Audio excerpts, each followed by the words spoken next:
Ian, thanks for joining us. I know you're busy. Let me start with Garyon Conley of Ohio State. I know he's not going to go to the draft. He's being investigated. What can you tell us about this situation of a guy, defensive back, who was going to be a first-round draft pick? Yeah, it was slated to be likely a top 15 draft pick and now poised to lose millions, tens of millions of dollars. So a couple things are going on now. The police in Cleveland are investigating. He's slated to meet with them after the draft to give his side of the story. So that's one thing is police try to get together. Has not been charged. They're still looking into this. That is one part of it. The other part of it is teams are now investigating and saying, what do we actually know? And I know this because some teams have been calling me and saying, what do you know? Because it's just they're playing beat the clock right now. They got 48 hours or so, a little less, to try to figure out, is this someone who is a first-round pick, someone who we take a risk on in the third round, someone who's draftable at all? This kind of reminds me of the La'el Collins situation from a couple of years ago. Was a person of interest in a murder investigation, ended up being completely cleared, but still was not drafted and ended up signing with the Cowboys. I don't know if there's enough time for teams to figure this out to come to some sort of conclusion where they could know what his fate's going to be. Can he do an interview, hold a press conference? What advice would you give him, given the fact the timing of the draft? Yeah, it's tough to know what the right answer and what the right course of action for him is until you know to what level he was actually involved and how much merit there is to what police are discussing. I've talked to general managers about this. I've talked to coaches about this because they want to know what he's going to do too. I would expect more information to come out today on him. There are some witness statements that end up clearing him. There's at least one that does not clear him. There's a couple that do clear him in the eyes of these witnesses. I would expect some of those to come out today and maybe change the public discourse, maybe not. But it is difficult to unring that bell because at this point, Dan, owners are involved. They want to know how safe is this person I'm picking, and for a team to pick this guy would have to be very, very confident. Has Jabril Peppers cost himself some money? He has, and from what I was hearing, I know some people talk about him as a first-round pick. That was not quite in line with what I was hearing. For me, it was early second, maybe mid-second. So I think that's probably where he ends up going, maybe mid to late second. And it's not, the diluted test is one thing, kind of similar story he gave that Reuben Foster gave.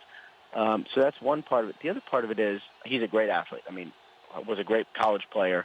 They don't know what position he's going to play. Is he a strong safety? Is he a slot? Is he a free? Is he a running back? So I think this sort of lack of, the versatility is good, but the lack of knowing what position he plays causes him to be more of a second rounder.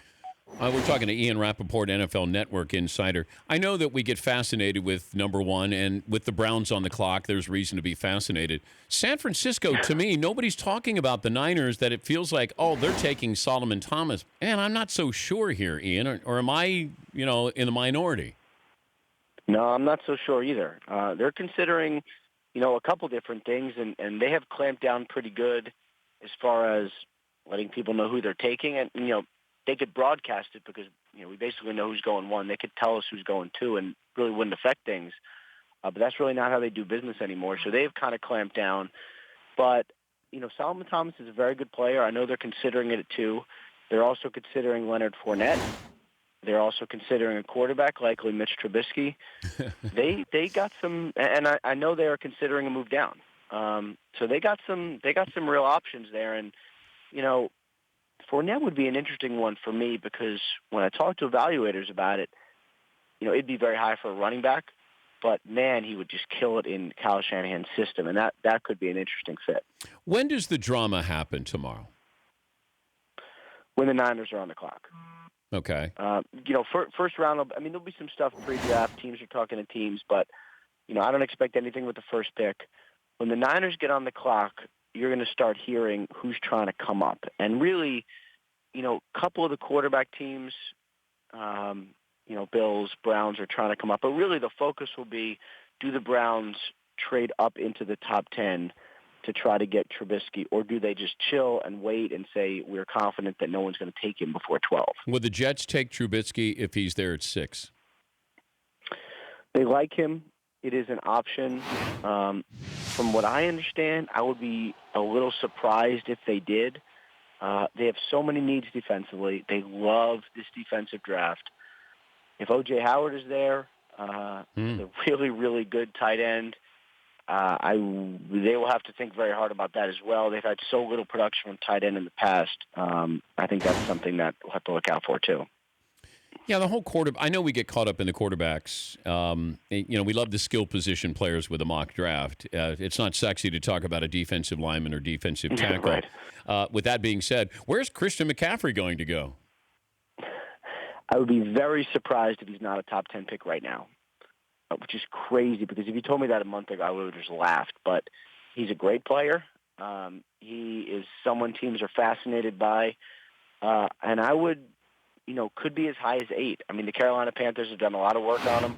I know they've been looking hard at a running back. They love Fournette.